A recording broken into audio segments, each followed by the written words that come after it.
काला कानून इसलिए है क्योंकि छात्र राजनीति छात्र संघ को बिल्कुल खत्म करने के लिए ये लाया गया है। इसमें फर्जी मुकदमे शिक्षकों के ऊपर और छात्रों के ऊपर होंगे। अगर किसी को किसी से खुन्नस है तो वो खुन्नस निकालने के लिए ये उपयोग होगा। छात्र आज तक कोई हमारे में आपसी भेदभाव नहीं रहा। सरकार गो हत्या, धर्मांतरण, लव जिहाद, इस पे क्यों नहीं कानून लाई? 2026 की शुरुआत होते ही ये छात्रों के ऊपर क्यों लाद दिया गया? यूजीसी में इक्विटी कमेटी बन रही है, उस इक्विटी कमेटी में हम लोग को इक्वालिटी कहाँ मिल रही है?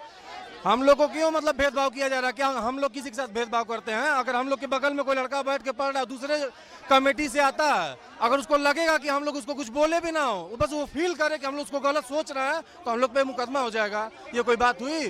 किसी की फीलिंग पे मुकदमा होता है कि जुर्म पे होता है?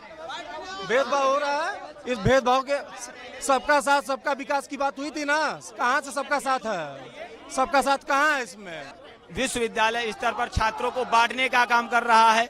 उनके अंतर्गत जाति भाव भेदभाव देश उत्पन्न करने का काम करेगा। ये आने वाले समय में हम छात्रों को कई धाराओं में तोड़ने का काम कर रहा है। ये ईस्ट इंडिया कंपनी हो गई यूजीसी न होके, और जैसे मैकाले की शिक्षा नीति आई थी उसी प्रकार ये राजपत्र उन्होंने प्रमाणित किया है। इसमें हर वर्ग की बात की गई है, सिर्फ सवर्ण वर्ग को छोड़ के। क्यों? क्या सवर्ण वर्ग के छात्र छात्र नहीं आतंकवादी हैं? क्या हम सब एक साथ नहीं रहते? या हमें ऐसा कोई अलगाव है? ऐसी कोई स्थिति परिस्थिति हमारे बीच नहीं है। लेकिन प्रमाणिक तौर पे यूजीसी ने हमें विश्वविद्यालय स्तर पर बांटने का काम किया है, जहां ये शिक्षा का मंदिर है और यहां हर छात्र कोई विशेष जाति वर्ग से संबंधित नहीं है, बल्कि वो केवल छात्र हैं। हम लखनऊ विश्वविद्यालय के छात्र इस ज्ञापन के माध्यम से हाल ही में लागू हुए गए यूजीसी के